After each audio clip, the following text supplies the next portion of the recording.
Wherefore, Series 3, Episode 6. We've never really talked about Dursley, and we probably should. It's down the hill line from Stroud. It is the place rain clouds are most likely to hit when they come inland up the Severn River. Consequently, it is almost always under a dark cloud, and this is partly why local people refer to it as Mordor. You may know the name Dursley from somewhere else. You may be thinking of an obnoxious family in a problematic series written by an author whose name we may not be going to mention.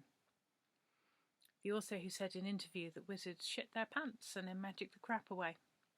I can tell you that any remaining sympathy the local wizards had for her vanished entirely at that statement. The wizards are also cross because no thought was given to the impact the Dursleys might have on Dursley's character. With Dursley so close by, the Stroud wizards keep an eye on what happens there, and Dursley worries them. This is not a new problem. For as long as there have been 7 wizards running Stroud, they have been worrying about Dursley. No one really runs Dursley in a sustained way, it mostly just happens. There was a period when it had a powerful weaver, and it improved greatly during that time, but mostly it is a sad place. As it happens, the powerful weaver was the grandmother of this story's weaver, but this is not something the current set of wizards know about. One of the things that our wizards haven't thought about is that places may be entities in their own right. Stroud itself is a shy sort of being and all too aware of being full of wizards.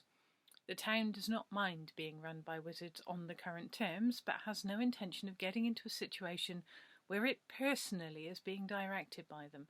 There's quite a big difference between the people inside you organising stuff and the people inside you organising you, I am reliably informed. Dursley also has a consciousness, and it might be fair to say that it is not entirely healthy. Partly this is a consequence of the landscape. It's a closed-in, held sort of place. And when you're inside those hills, it's easy to forget that there is anywhere outside the hills.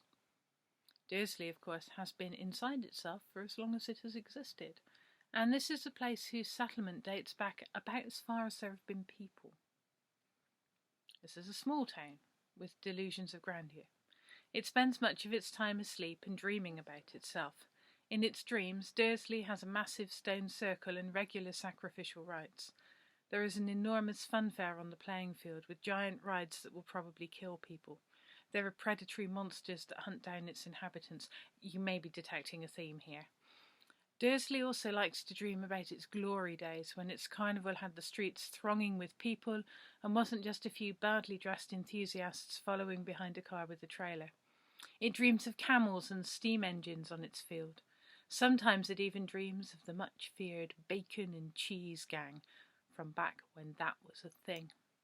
It had a castle once, but can't even remember where exactly anymore. There used to be cows crossing the high street every day for milking. There used to be factories and work. Now people mostly just come here to sleep, and the town and its people dream weirdly together. Stroud tries to keep an eye on Dursley without actually attracting its attention. This, as you can imagine, is difficult. Towns are inherently rather stationary, and to find out what's going on, they depend on sending something from themselves into the enemy territory. Stroud sends buses, and sometimes when it is feeling especially brave, it gets a live performance of some sort into Kingshill House. Of course, there are people who travel about between Dursley and Stroud all of the time, but Stroud is a bit squeamish about peering into their heads when they are inside it. You just never know what you might be going to find there.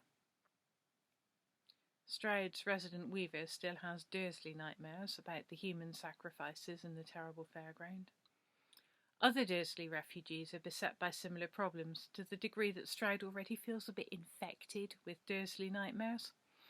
The main antidote to this appears to be sunshine, which Stroud is good at, apart from the dark bit below Merry Walks. Sun is the best medicine for Dursley nightmares and comforts people who grew up under the shadow of Mordor being rained on all the time. It is a difficult balance. Not everything that escapes from Dursley is terrible. Some of it is even useful, but Stroud just doesn't want to have to think about those things too much. Dursley leaves a peculiar taste in the mouth, and that's without getting into the villages. For around Dursley there is a network of villages, each of which is full of longing to become a place of proper rural Gothic horror. They plot murder, those villages. They do their level best to drive people mad. These villages cultivate ghosts, hauntings, and uncanny tales. Coley does a good line in Losing People in the Fields. What exactly becomes of them I do not know. You cannot trust the footpaths, they are malevolent and hungry. Stinchcombe is more interested in cosy murders. Ewley is the place to hide your unspeakable relatives, the one who have brought shame upon the family. Slimbridge is so alarming that you don't even get buses there because it's just not safe. Do not go into the fields where the old medieval village used to be. Do not ask where they bury the suicides. Stroud thinks of itself as a sane and reasonable sort of place surrounded by lunatics and psychopaths.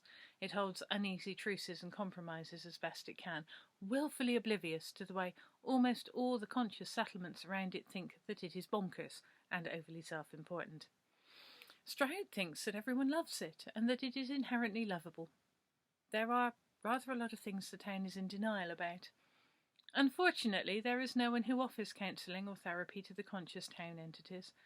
The nearest Stroud has is Marjorie Peaseblossom, whose ongoing dream therapy work is more therapeutic to the town than to any of her individual clients, even if she has no idea what's really going on.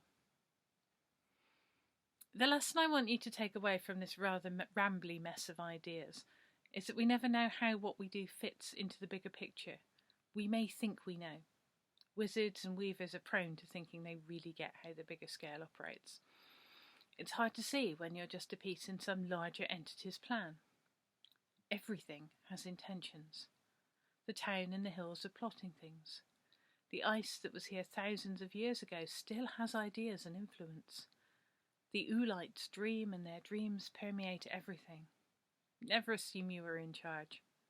Other forces are always at play.